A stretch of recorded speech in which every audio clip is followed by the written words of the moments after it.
ونستعينه ونستغفره ونعوذ بالله من شرور أنفسنا ومن سيئات أعمالنا من يهده الله فلا مضل له ومن يضلل فلا هادي له أشهد أن لا إله إلا الله وحده لا شريك له وأشهد أن محمدا عبده ورسوله.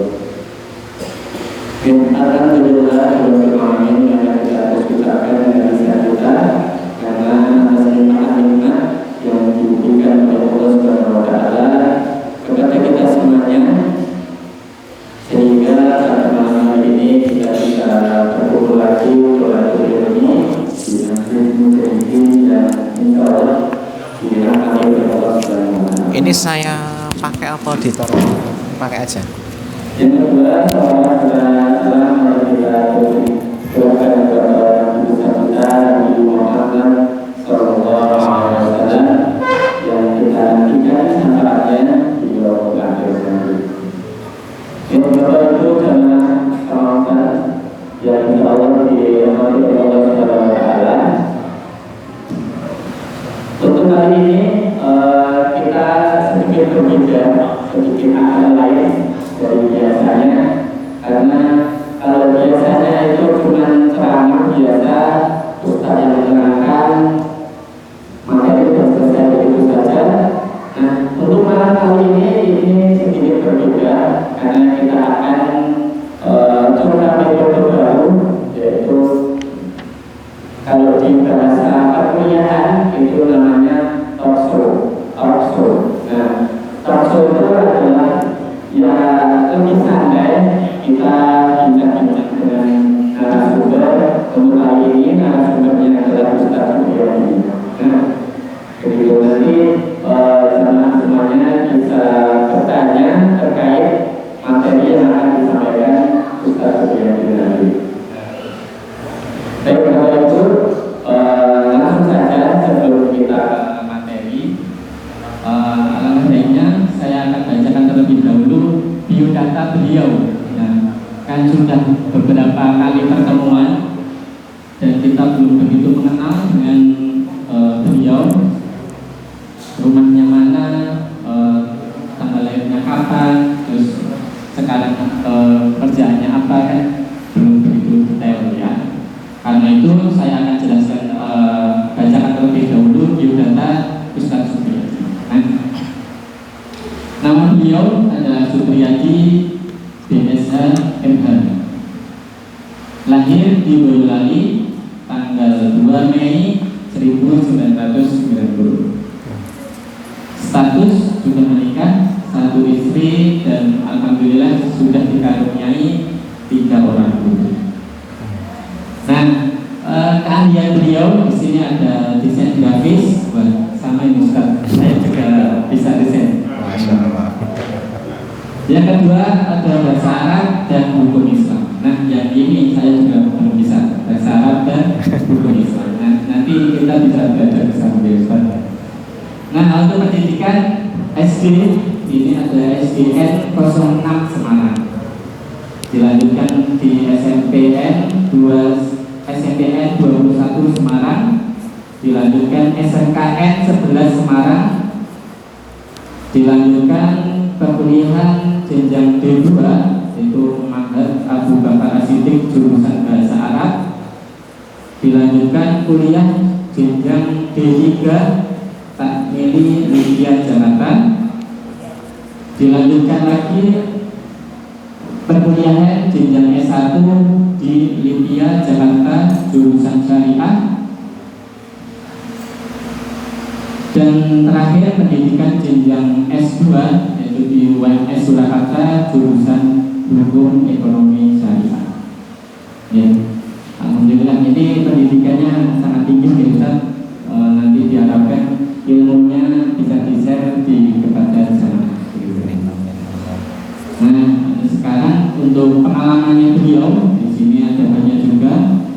Yang pertama sekretaris BD Solo Raya, sekretaris BKS PPI Jateng, Mudir Adi Jateng, Mudir Ma'had Ali Muhammad Nasir Putra, dosen di Adi MN Putra dan Putri,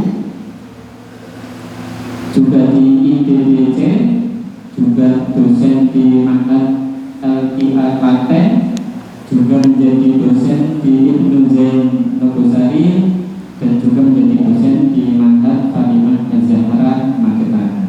Dan yang terakhir membina beberapa majelis taklim di wilayah Surabaya.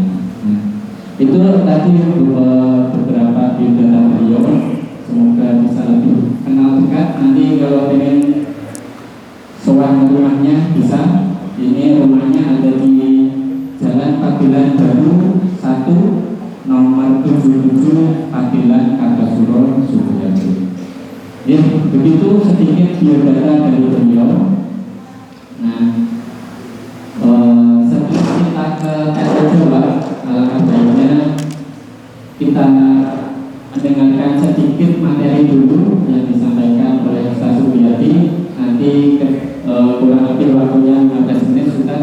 Nanti setelah Ustaz jelaskan sedikit materi, nanti dari jamaah boleh bertanya. Jadi jamaah bisa mempersiapkan pertanyaannya. Nah, boleh apa aja tentang fikih atau tentang yang lain. Tapi untuk khusus hari ini nanti beliau akan sampaikan dengan tema hal-hal seputar sholat. Begitu. Jadi nanti jemaah, bapak-bapak atau ibu-ibu bisa persiapkan pertanyaan dulu. Apa pertanyaan yang nanti bisa dijawab oleh Ustaz. Langsung saja Ustaz, 15 menit saya persilakan. Baik. Bismillahirrahmanirrahim. Assalamualaikum warahmatullahi wabarakatuh. Innal hamdalillahi nahmaduhu wa nasta'inuhu wa nastaghfiruh wa na'udzu billahi min shururi anfusina wa min sayyiati a'malina may yahdihillahu fala mudilla lahu wa may yudlil fala hadiya lahu. Asyhadu an la ilaha illallah wa asyhadu anna Muhammadan abduhu wa rasuluh la nabiyya wa la rasula ba'da. Qala Allah Ta'ala fi kitabihil karim, a'udzu billahi minasy syaithanir rajim. Ya ayyuhalladzina amanu taqullaha haqqa tuqatih wa la tamutunna illa wa antum muslimun. Wa qala fi ayatin ukhra, ya ayyuhan nasu taqu rabbakumul ladzi khalaqakum min nafsin wahidah wa khalaqa minha zawjaha wa bassa minhuma rijalan katsiran wa nisaa'a wattaqullaha alladzi tasaaluna bihi wal arham innallaha kana 'alaikum raqiba. Wa qala fi ayatin ukhra, ya ayyuhalladzina amanu taqullaha wa qulu qawlan sadida yuslih lakum a'malakum wa yaghfir lakum dhunubakum wa may yuti'illaha wa rasulahu faqad faza fawzan 'azima. Amma ba'd, fa inna asdaqal hadithi kitabullah wa khairal hadi hadi Muhammadin sallallahu alaihi wasallam wa syarral umuri muhdatsatuha wa kullu muhdatsatin bid'ah wa kullu bid'atin dhalalah wa kullu dhalalatin finnar. Bapak Ibu yang dirahmati oleh Allah, jamaah Masjid Mujahidin, sehat sedanten Bapak Ibu nggih? Alhamdulillah. Jadi mungkin ini memang bukan pertama kalinya saya ngisi di sini nggih, pengajian. Tapi untuk pertama kalinya format baru, talk show gitu ya. Mungkin biar kayak podcast atau apa, biar suasananya lebih berbeda gitu ya, lebih interaktif. Karena memang tantangan ngaji malam itu nggih memang wayahe istirahat, makanya matanya nggih agak berat. Tapi insya Allah Bapak Ibu, kita harus senantiasa semangat dalam bermajelis ilmu. Kenapa? Karena semua ngantuknya kita, capeknya kita, duduknya kita, waktu yang kita korbankan, itu semua nanti akan dicatat oleh malaikat Dan dengan catatan itu Allah akan mempermudah langkah kita menuju surga. Man salaka tariqan yaltamisu fihi ilman sahalallahu lahu bihi tariqan ilal jannah. Barang siapa, nah ini kan barang siapa niki jenenge ada tuh syarat nek teng basa Arab. Setelah itu nanti ada isim syarat dan jawab syarat. Artinya apa? Nanti ada ketentuan dan apa yang kita dapatkan. Nah, ketentuan Allah itu adalah barang siapa yang menempuh sebuah perjalanan. Jenengan semua dari rumah ke sini niku mesti menempuh perjalanan. Raketang 10 meter, 20 meter, 50 meter, bahkan mungkin 1 kilo. Ada yang jalan kaki, naik motor, sepeda. Itu sudah syarat pertama sudah terpenuhi. Jenengan bisa datang ke sini menempuh perjalanan. Kemudian syarat yang kedua yaltamisu fihi ilman. Perjalanan itu tujuannya untuk mencari ilmu. Jenengan di sini semua datang untuk belajar walaupun satu ayat, walaupun satu hadis. Berarti insya Allah 2 syarat ini sudah terpenuhi sehingga jenengan nanti akan mendapatkan reward dari Allah. Apa itu?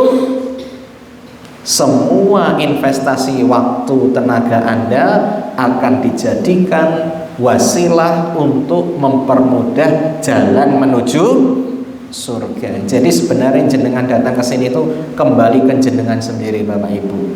Walaupun tujuan utama menuntut ilmu itu adalah mengangkat kebodohan. Ben kita niku nek salat bener, ben kita niku nek ngibadah bener, luweh mantep. Tapi tanpa kita sadari itu semua juga akan menjadikan kita semakin mudah menuju surganya Allah. Maka jangan protes kalau besok jalan ke surganya itu susah. Karena apa? Karena tidak pernah berjalan untuk mencari ilmu. Bapak Ibu yang dirahmati oleh Allah, insya Allah pada malam hari ini kita akan sedikit berbincang tentang babul jami. Di kitabnya itu artinya bab kumpulan-kumpulan. Kumpulan tentang apa?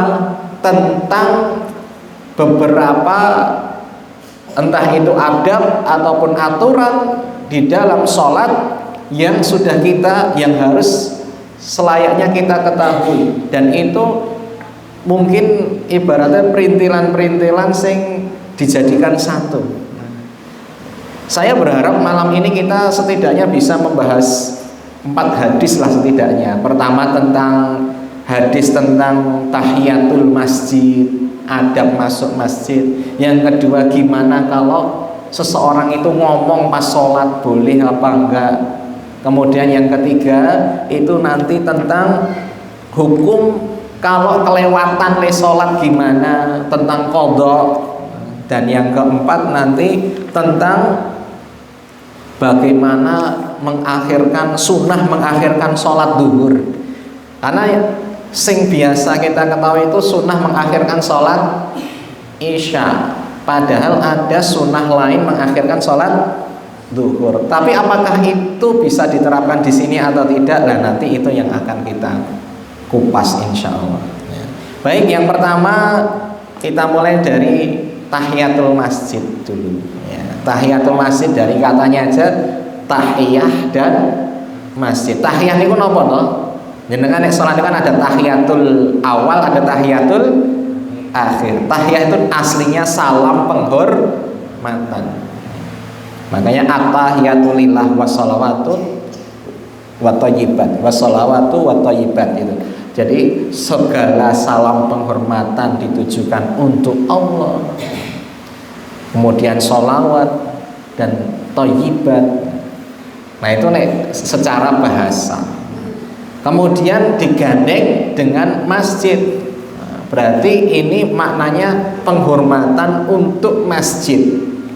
Nah jadi jenengan itu logikanya Bapak Ibu, masuk rumah orang aja harus ada kula nuwune, enten tata caranya, tata keramanya, sopan santunnya. Jenengan Sehari setidaknya 5 kali bagi yang bapak-bapak itu masuk ke rumahnya Allah. Sudah belum sih kita kula nuwun dengan benar atau tidak? Saya tadi baru saja membahas tentang Isra Mi'raj sebelum di sini. Nah, ternyata Rasulullah itu dalam peristiwa Isra ketika sampai di Baitul Maqdis, beliau itu gak cuman sekedar mampir jalan-jalan di Baitul Maqdis, lihat-lihat kayak orang yang tur city umroh maupun haji ini kan kadang mampir ke Baitul Maqdis. Biasanya kan orang lihat-lihat dan sebagainya gitu. Rasulullah itu sampai di Baitul Maqdis itu beliau sebelum Mi'raj disempatkan dulu masuk dan sholat 2 rakaat menghormati Baitul Maqdis. Maka di sini dalam sebuah hadis yang insya Allah sahih karena diriwayatkan oleh Imam Al-Bukhari dan Muslim, disebutkan ada seorang sahabat yang bernama Abu Qatadah. Beliau meriwayatkan bahwa Rasulullah pernah bersabda, "Idza dakhala ahadukumul masjid," kalau ada di antara kalian, jadi siapa saja dari kita masuk ke masjid. Jadi masuk masjid, dan ini masjidnya masjid apa saja Bapak Ibu? Masjid apa saja? Masjid itu kan isi makan dari kata sajadah yasjudu. Masjid itu tempat untuk sujud, dan ini masjid itu berarti bangunan khusus yang sudah ditetapkan untuk ditegakkan sholat berjamaah di situ. Nah, kalau jenengan masuk masjid, maka Rasulullah mengatakan fala yajlis, janganlah kalian duduk hatta yusalli rak'atain, sebelum kalian sholat 2 rakaat. Jadi memang disunahkan kalau masuk ke masjid niku sholat tahiyatul masjid 2 rakaat. Nah, tentunya di sini sebenarnya ada ceritanya Bapak Ibu. Kenapa kok sampai Rasulullah itu menekankan hal seperti itu? Jadi ini ceritanya pas sholat Jumat. Pas sholat Jumat, enten sahabat sing jenenge Sulaik Al-Ghatafani. Beliau masuk ke Masjid Nabawi, dan karena saat itu Rasulullah sudah di mimbar posisinya khutbah, maka dia langsung duduk dan mendengarkan khutbah Rasulullah. Nah, ketika Rasulullah melihat dia langsung duduk, kemudian yang terjadi Rasulullah memerintahkan Sulaik ini untuk berdiri, kemudian disuruh sholat 2 rakaat. Padahal kita semua tahu hukum mendengarkan khutbah niku napa? Wajib. Tapi karena sangat ditekankannya salat tahiyatul masjid, Rasulullah tetap memerintahkan sahabat Sulaik ini untuk sholat 2 rakaat di waktu yang seharusnya beliau itu mendengarkan khutbah. Kemudian Rasulullah menjelaskan bahwa masjid itu adalah rumah Allah yang harus dimuliakan dan dihormati. Dan Rasulullah mengajarkan cara menghormatinya itu kalau masuk sebisa mungkin sebelum duduk sholat 2 rakaat yang biasa disebut sholat tahiyatul masjid. Tapi intinya Bapak Ibu di sini Rasulullah itu beliau ingin menggarisbawahi, menekankan bahwa saderenge duduk niku nek saged salat rumiyin. Nah, maka nek jenengan misalkan masuk sudah salat berjamaah gitu nggih, maka itu nanti nek duduk di masjid lama-lama enggak masalah. Atau jenengan masuk kemudian kok sebentar lagi iqomah, ya maka nek saged sekalian nggak usah duduk, berdiri saja sambil nunggu iqomah. Karena nek jenengan pingin nempel ke, mohon maaf, bokonge teng karpet masjid, lantai masjid niku etikanya jenengan sholat 2 rakaat. Kemudian tapi ingat ya Bapak Ibu, niki Salat niki hukumnya mboten wajib. Jadi seandainya ada orang yang tidak mengerjakan, nggih ampun dicela. Ya, karena sak dhuwur-dhuwure sunah niku tetap orang yang misalkan tidak mengerjakan tidak boleh dicaci. Nek jenengan meh ngandani silahkan. Mas, Dek, apiknya, bagusnya kalau masuk masjid itu sebelum duduk sholat 2 rakaat. Misalnya ngoten. Nek nasihati silahkan. Tapi nek misal kok kemudian malah menjustifikasi, mengecap orang sing, wah kuwi kok mlebu masjid langsung lenggo, berarti orang diadab kuwi. Nah, itu nggak boleh kayak gitu. Karena orang itu punya kondisi masing-masing yang mungkin dia punya alasan untuk tidak melakukan itu. Tapi nek memang jenengan punya kesempatan, maka sudah selayaknya dikerjakan dan dibiasakan karena itu nanti insya Allah akan kembali ke Anda kemanfaatannya. Itu terkait sholat tahiyatul masjid. Kemudian yang kedua terkait kalam, ngomong ketika sholat. Mungkin jenengan di pikiran nih jenengan mosok yo ono wong pas sholat ngomong. Niki kita dalam fikih ini memang semuanya dibahas Bapak Ibu, sehingga ketika ada terjadi kasus itu kita nggak bingung gitu. Nek kita nggak membicarakan ini, kalau nanti ada kasus kita bingung. Nah, Rasulullah Shallallahu Alaihi Wasallam niku pernah sholat sama sahabat. Jadi kebiasaan sahabat itu kan sholat jamaah terus dengan Rasulullah. Kemudian diceritakan Zaid bin Arqam. Dia cerita bahwa kunna natakallam fi shalah. Dulu kami itu biasa nek sholat ngobrol. Tapi ngobrolnya jangan dibayangkan adep-adepan terus ngomong banter-banter boten. Jadi ngobrolnya nggih bisik-bisik atau dengan pengajian atau kuliah atau apa ini kan biasanya enten sing guyonan kalih sampingi tanglet kabare atau gimana gitu. Nah, nekok ke kancane. Nah, jadi sholatnya seperti itu. Dulu tuh masih ada geremeng-geremeng niku dimaklumi, masih diperbolehkan. Nah, kemudian setelah itu yukallimur rajul minna sahibahu wa huwa ila janbihi fi shalah.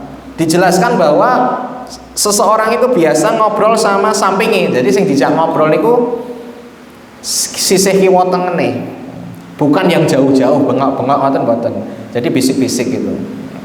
Nah, kemudian hatta nazalat wa qumu lillahi qanitin. Kemudian turun ayat wa qumu lillahi qanitin, dan kamu itu berdirilah karena Allah, yaitu ketika sholat qanitin dengan penuh ketenangan. Mohon maaf, ini kadang disalahartikan orang-orang itu dalile qanitin itu berarti sholatlah dalam kondisi engkau kunut gitu ya. Memang konata yaknutun niku qanitun niku memang bener artinya wong sing kunut gitu. Cuman kunut di sini artinya boten doa kunut. Kunut di sini artinya dalam kondisi tenang, anteng, ojo omong karo tanggane gitu. Fa umirna bisukuti wa nuhina anil kalam. Maka setelah ayat itu turun, kami sudah tidak boleh ngomong dengan sebelah kami lagi, dan kami harus tenang gitu kalau sholat. Nah, ini juga nanti akan dibahas juga terkait dengan gimana kalau orang itu misalkan gini, ada kasus Bapak Ibu, sahabat namanya Muawiyah. Jadi sahabat ini menceritakan bahwa Muslim bin syukran jazakumullah, diriwayatkan oleh Imam Muslim bahwa Muawiyah bin Al-Hakam itu pernah sholat. Beliau niku boten dereng ngertos aturan terbaru nek sholat niku ora oleh ngomong.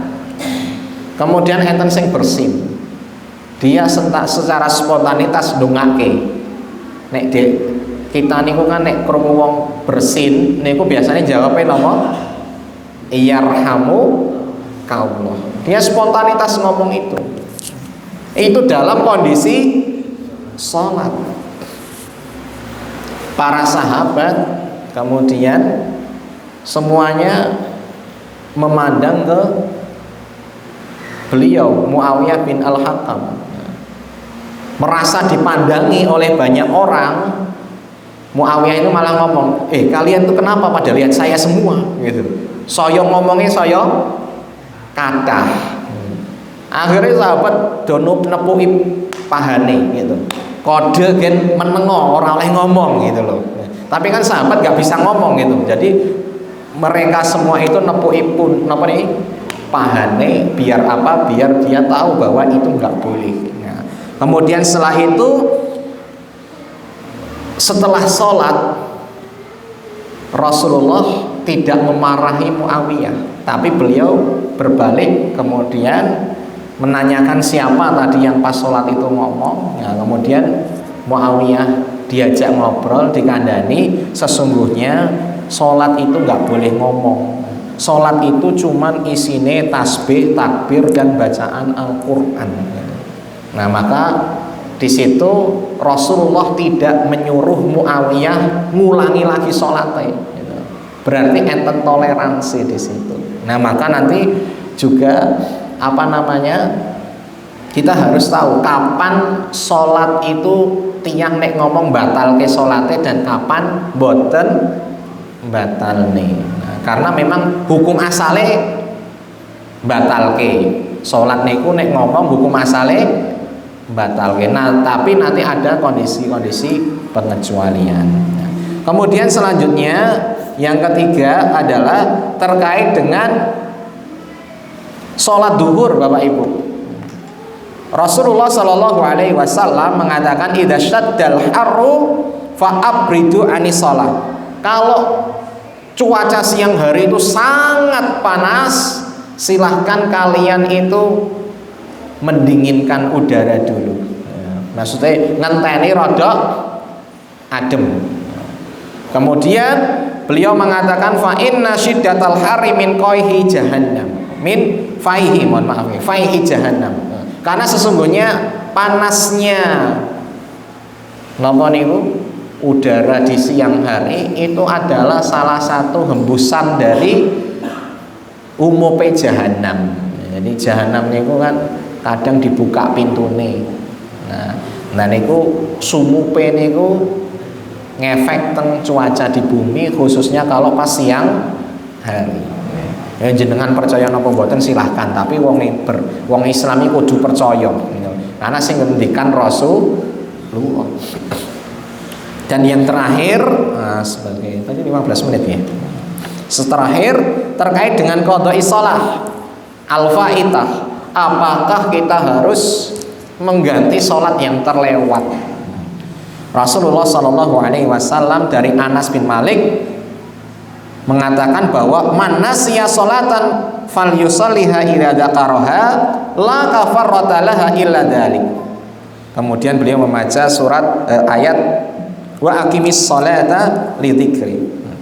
Jadi Rasulullah mengatakan siapa yang dia terlupa sholatnya, nek jenenge lupa niku sengaja mboten sengaja Pak. Jenenge wong lali ora ana sing sengaja. Enggak ada orang yang ingin lupa. Ya namanya lupa itu manusiawi. Sumyal insanan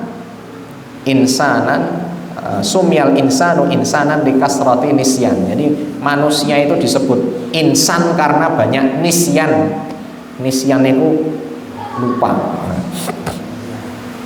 Maka hendaklah dia sholat ketika dia ingat. Karena sesungguhnya tidak ada kafarah, artinya tidak ada yang bisa menggantikan sholat yang terlewatkan kecuali sholat itu sendiri. Jadi nek utang sholat kudu dibayar sholat. Mboten enten ibadah liya sing saged gantekake sholat sing jenengan lewatke. Kemudian beliau membaca wa aqimis sholata lidzikri, surat Toha ayat 14, dan dirikanlah sholat untuk mengingat aku, yaitu Allah maksudnya.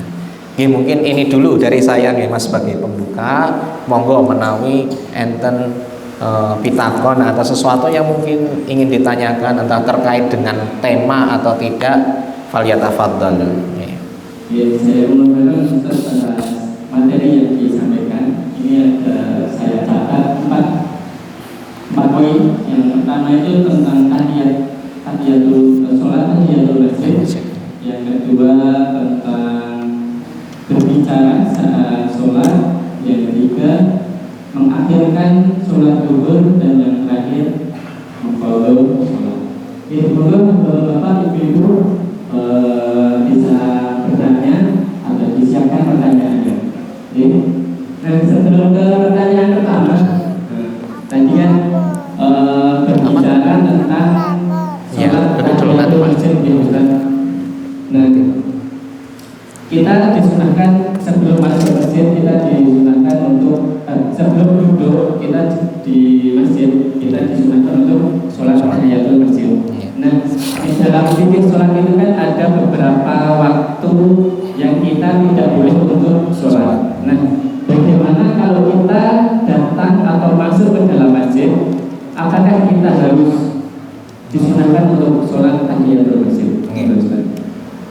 Tayyib, gimana kalau kita masuk masjid di waktu yang dilarang untuk sholat? Jadi pertama yang perlu diketahui Bapak Ibu, di antara 24 jam kita itu hidup, ada 3 waktu yang dilarang untuk sholat. Pertama adalah ba'da fajar, yaitu setelah sholat subuh sampai terbitnya matahari. Itu nggak boleh. Kemudian yang kedua adalah ketika matahari ada tepat di tengah kepala kita, kemudian kok sampai waktu zuhur tergelincir, nah maka itu juga dilarang. Dan yang ketiga adalah ketika matahari mulai terbenam, jadi sudah mataharinya itu sudah nempel di ufuk gitu, sudah kelihatan cukup merah-merah gitu.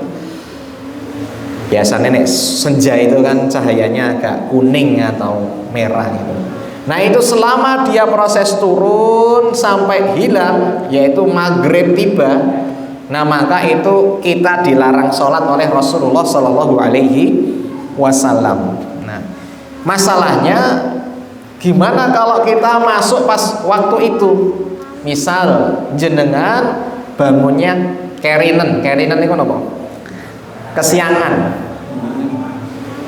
jam 5 misalkan, kira-kira jam 5 itu masjid sudah selesai belum Bapak Ibu?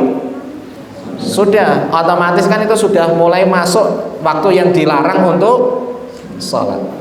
Kemudian jenengan pingin, saya walaupun jam 5 saya pingin tetap sholat di masjid, maka jenengan pergi ke masjid, ternyata di masjid sudah nggak ada orang.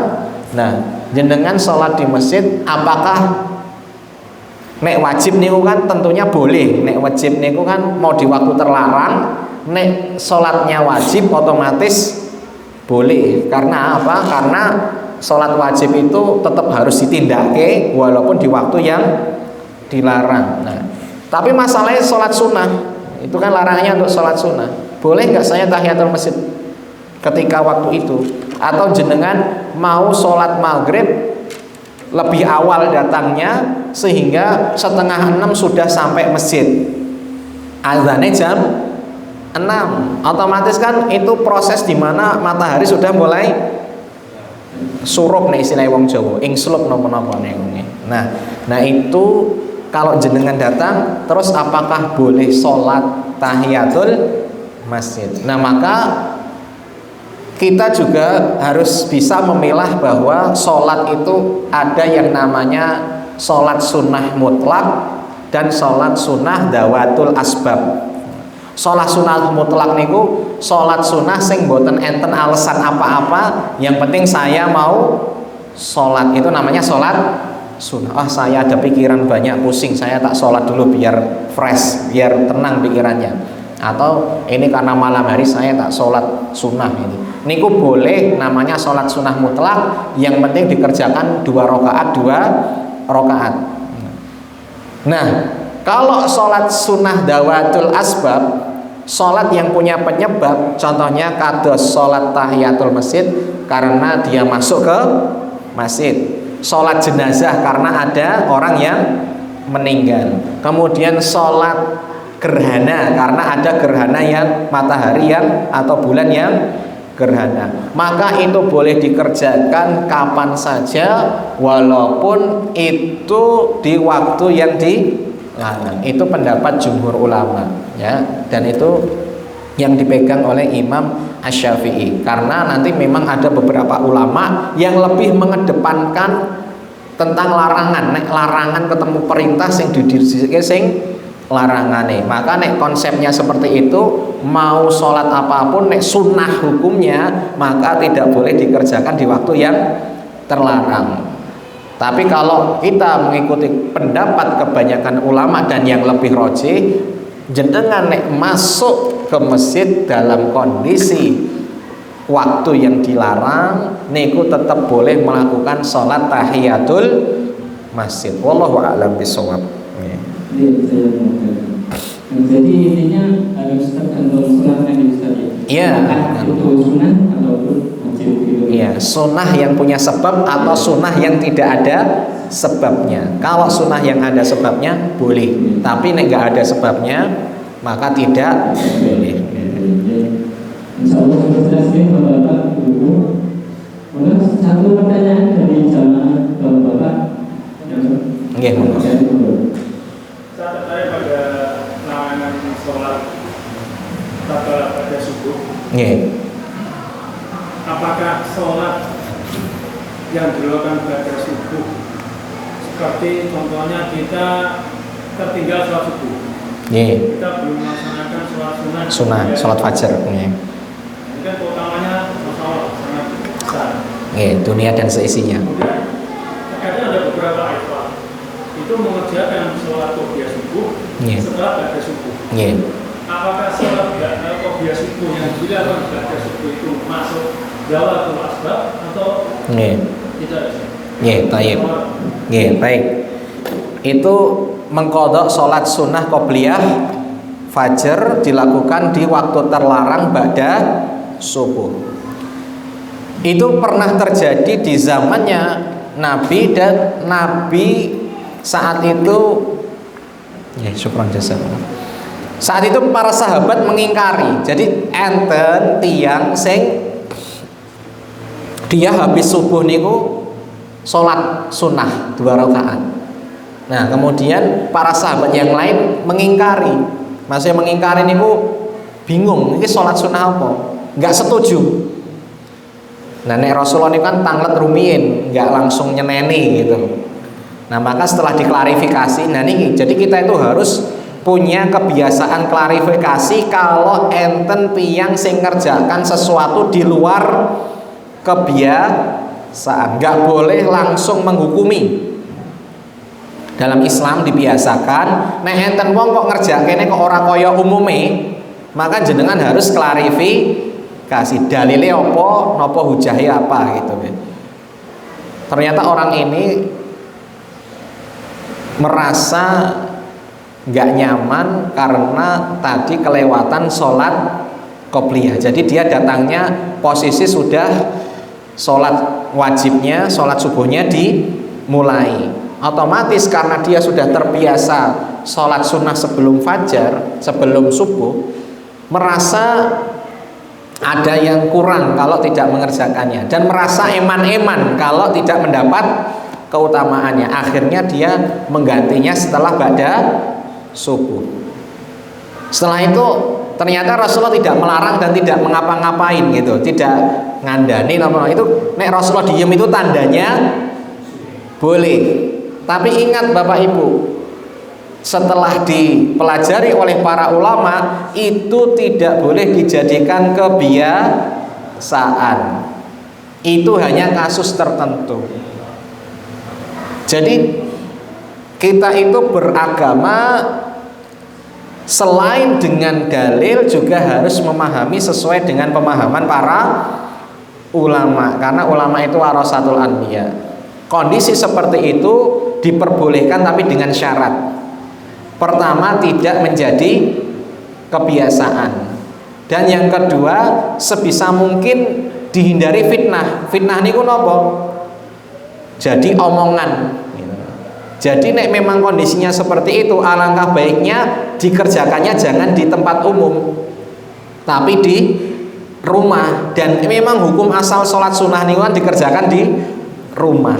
Nah jadi misal kok jenengan memang pingin mengganti sholat yang terlewat, khususnya sholat qobliyah fajar itu, maka saya sarankan di rumah saja, dan itu tidak boleh menjadi kebiasaan. Maksudnya ojo terlalu mudah melakukan seperti itu. Bayangkan bagi para sahabat saja itu sesuatu yang aneh, apalagi ning masyarakat yang kebanyakan wong ra mudeng gitu. Nanti malah jenengan dikira aliran sesat gitu. Nah maksudnya itu harus dihindari kayak gitu. Jadi itu hukumnya boleh, tapi dengan syarat dan ketentuan. Tidak boleh dijadikan kebiasaan, dan sebisa mungkin menghindari fitnah, khususnya bagi orang-orang yang mungkin belum paham. Kan ngeten, takutnya ngeten, jenengan kan otomatis nek ngerjakan itu wis paham. Berarti orang yang sudah paham itu akan menjadi prototipe atau menjadi hujah bagi orang yang belum paham. Loh kae ustad kae wae ngono, ngopo aku ora eleh gitu maksudnya. Nah nanti kebiasaan. Jadi kalau kita itu posisinya itu adalah orang yang dianggap sudah paham, itu tanggung jawab terhadap keteladanan jauh lebih besar. Kenapa? Karena jenengan akan dijadikan hujah oleh orang awam. Nah maka pentingnya qudwah itu seperti itu. Rasulullah itu dalam prakteknya tidak pernah mengerjakan sholat sunnah sebelum fajar ba'da subuh gitu. Jadi ya lebih baik kita tetap mengerjakannya sesuai dengan format format tetap atau format aslinya gitu. Seandainya memang itu ada kelonggaran, yaitu untuk orang-orang yang memang sudah terbiasa dan merasa kehilangan gitu, dan sebisa mungkin dijaga kondisi masyarakat biar tidak terjadi salah paham. Wallahu a'lam bishawab. Begitu Ustaz, oke. Maka satu lagi ada beberapa pertanyaan. Maka saya belum. Nggih.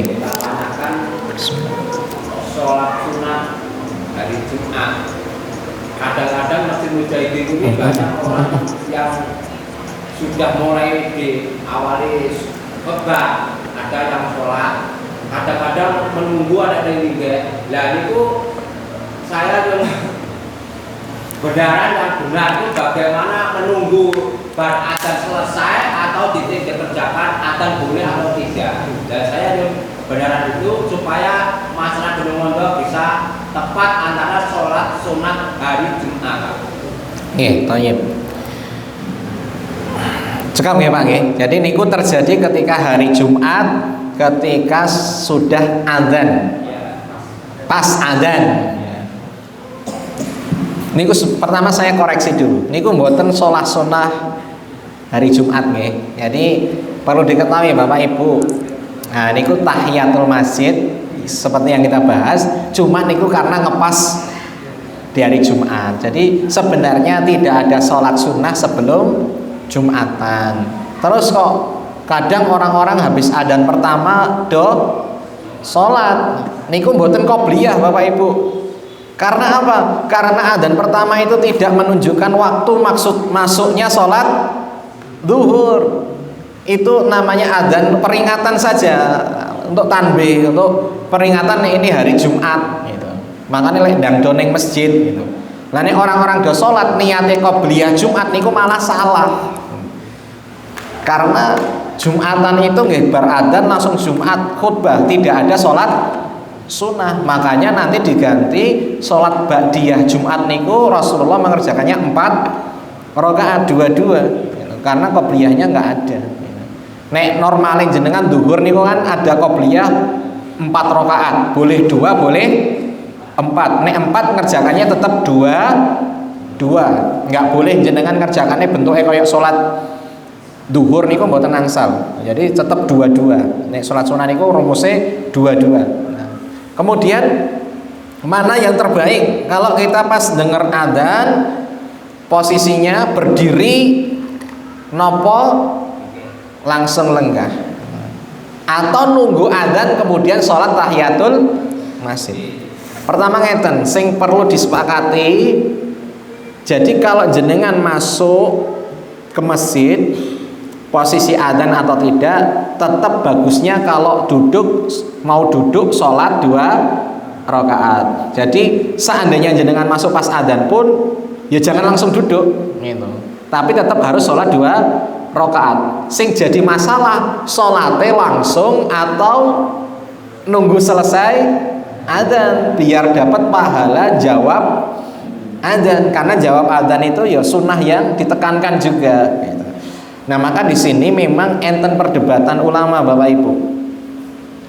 Dan kenapa kok napa niku kebanyakan orang Indonesia niku nunggu ngentek ke adzane selesai kemudian baru sholat, karena memang itu pendapatnya Imam Syafi'i. Nek Imam Syafi'i niku memang pendapatnya nek pas Jumatan pas datangnya adzan mireng ke adzan sih jawab kemudian langsung sholat. Kenapa? Karena mendengarkan khutbah niku waktunya masih longgar, sedangkan jawab adzan waktunya pas itu longgar ketemu sempit. Nek teng fikih didahulukan sing sempit, sing selah kudu ndek dilakokke gitu nggih. Nah, maka jangan heran kalau menurut pendapat Imam Syafi'i ngebarke adzan kemudian baru sholat tahiyatul masjid.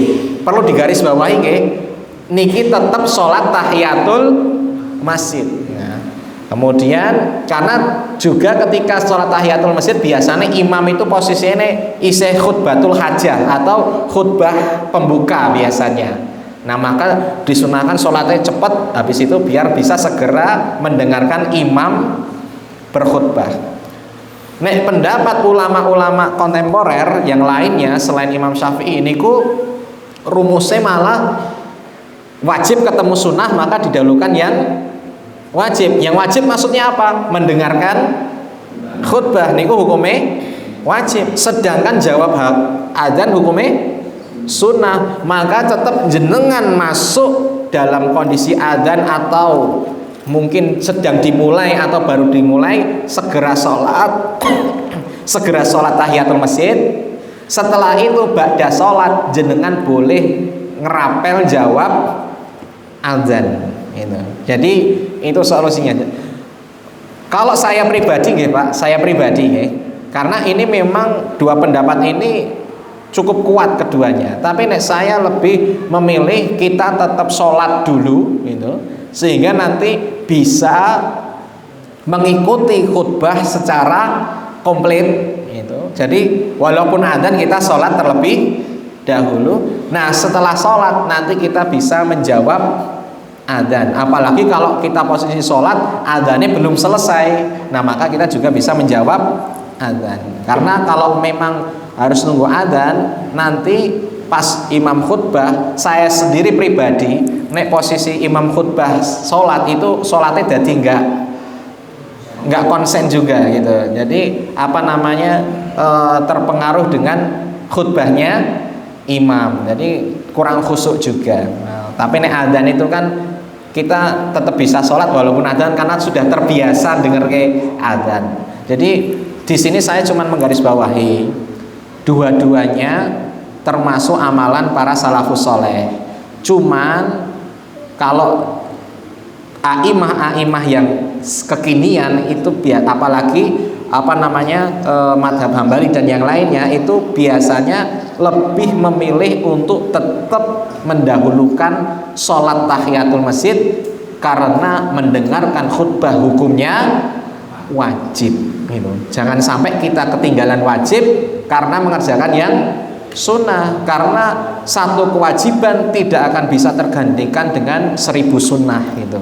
Karena sing wajib niku tetap sing utama. Wallahu a'lam bishawab. Nggih.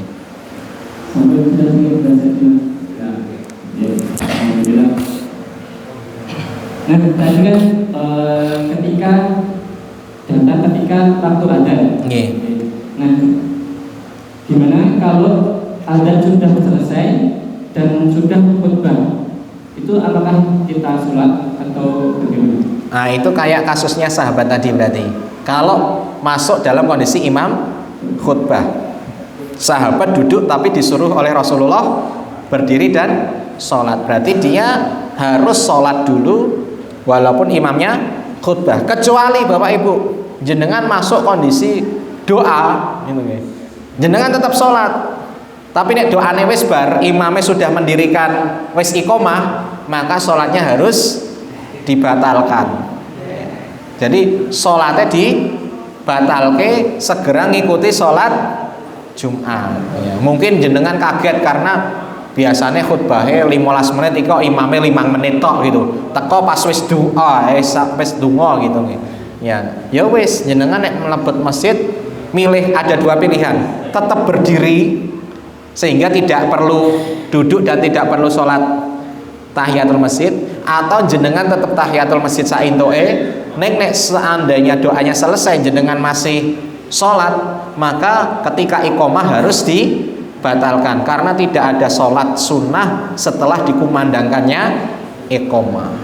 Wallahu a'lam bishawab.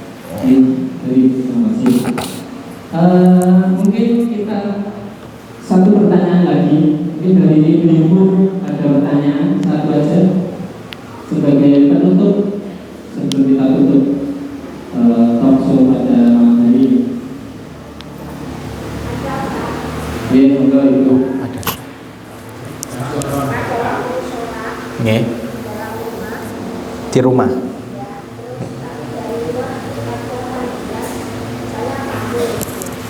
Gak dengerin Mas.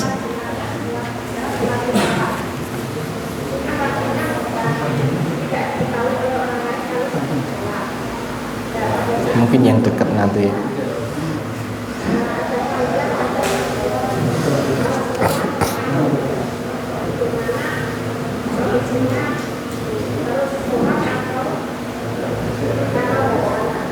Nggih, Mas niki mireng. Oh, ngene iki niki, Bapak niki sing ngulangi, nggih. Nggih. Itu pertanyaannya bagaimana bisa sholat di rumah? Sholat di rumah. Kan ada tamu. Ada tamu. Tamu nggak tahu harus sholat. Nggih. Bagaimana? Oh, nggih. Nggih. Jadi itu apa pertanyaannya? Ibuke sholat di rumah enten tamu. Nggih. Piye carane ngandani napa pripun nek lagi sholat? Nggih, thayyib. Pertama sholatnya niku perlu dirinci dulu, Bu. Sholat wajib napa sunnah? Nek sholat sunnah jenengan bisa membatalkannya, karena sholat sunnah itu bisa dibatalkan sewaktu-waktu dan lebih mudah untuk membatalkannya. Misalkan karena ada tamu dan tamune niku napa ngetok-ngetok atau mungkin penting atau apa gitu, jenengan boleh membatalkan. Nek Rasulullah dulu kan karena deket sama rumahnya kecil, pintunya cuman deket sama tempat sholat, beliau ngeranggeh gagang pintune dibuka, terus beliau melanjutkan sholatnya. Tamunya tahu kalau beliau sedang sholat. Nah niku nek misal memang seperti itu bisa, nggak masalah. Nek jenengan sholatnya teng wingking kan ora mungkin mlaku-mlaku, batal niku. Nah maka nek jenengan sholatnya sunnah boleh dibatalkan, kemudian dibuka dulu tamunya, dipersilahkan jenengan sholat lagi silahkan. Tapi nek sholat wajib tidak boleh dibatalkan, karena nek sholat wajib niku nggak boleh membatalkan kecuali dengan alasan yang benar syar'i. Maka jenengan tetap nerus ke sholate dan tamune kudu ngerti. Tamu niku nek salam 3 kali nggak dijawab, ya wis aja intik-intik gitu kan. Biasanya kan nek wong Jawa niku malah ngintik-ngintik gitu. Itu nggak boleh, nggak ada. 3 kali salam tidak dijawab, jenengan pulang. Nanti dibaleni meleh di waktu yang agak dijeda gitu. Nah, jadi walaupun jenengan itu tahu di dalam ada rumah, di dalam rumah ada orang, nek salam sudah 3 kali, jenengan tidak boleh tetap di situ. Makanya nek salam niku dijeda ojo. Assalamualaikum, assalamualaikum. Gitu. Itu berarti 2. Jenengan nek assalamualaikum sekali lagi harus pulang berarti nek nggak ada orangnya. Gitu. Nek nggak dijawab orangnya. Jadi salam niku dijeda. Gitu. Assalamualaikum, sing rodok kenceng. Gitu. Terus 2 kali, terus 3 kali, nek tetap gak ada jawaban, maka pulang. Wajib pulang, tidak boleh nunggoni. Malah ngopi nopo-nopo. Jadi nggak boleh. Ini wong Jawa niku kadang malah mlebu bludus-bludus gitu. Nah itu nggak boleh. Jadi nggak boleh. Mungkin nanti ada waktunya kita bahas ada bertamu Bapak Ibu. Karena wong Jawa niku kadang peh tanggane rumangsa kuwi omahe gitu. Nah itu nggak boleh. Tetap tidak boleh, ada adabnya. Nanti seandainya tuan rumah niku jenengan intik-intik kok dicolok, motone ngoten nggih, niku boten dosa sing nyolok gitu. Walaupun ya kuwi ampun nggih, maksudnya jangan sampai dicolok tenanan gitu. Tapi nek seandainya terjadi niku sing nyolok boten dosa gitu. Nggih ngoten nggih Bu nggih. Jadi wis nek jenengan salat wajib ya berarti dijarne mawon nggih. Tapi nek misal salat sunah, nek jenengan kok mireng niku intonasi salame kok kadose darurat napa butuh tenanan, maka silahkan dibatalkan, kemudian jenengan temui tamunya. Karena apa?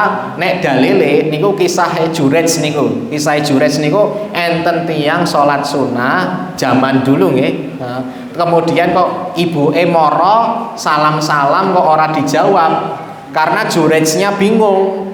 Iki aku napa nemoni tamu, apalagi tamunya saat itu adalah ibunya sendiri ternyata gitu. Atau melanjutkan sholat sunnah, ternyata dia lebih milih melanjutkan sholat sunnah. Ternyata setelah itu ibunya pulang sambil ngedumel donga, ya Allah mbok tolong nanti Juret itu diuji sebelum kematiannya gitu. Dan tenanan nanti dia diuji, difitnah kalau dia itu berzina gitu. Tapi intinya nek salate sunnah niku lebih longgar untuk dibatalkan, nggak apa-apa. Wallahu a'lam bishawab. Alhamdulillah, semoga bisa menjawab itu. Alhamdulillah untuk talkshow pada malam hari ini sudah banyak banget yang kita bahas, mulai dari tahiyatul masjid sampai tadi terakhir adalah tentang bagaimana kita sholat kalau ada tamu. Mungkin ada masukan Sudah aja. Sudah mungkin itu saja yang dapat saya sampaikan. Kurang lebihnya mohon maaf. Apabila masih ada pertanyaan, nanti besok pertemuan yang akan datang bisa ditanyakan kembali. Sekian dari saya, akan kita tutup dengan kafaratul majlis.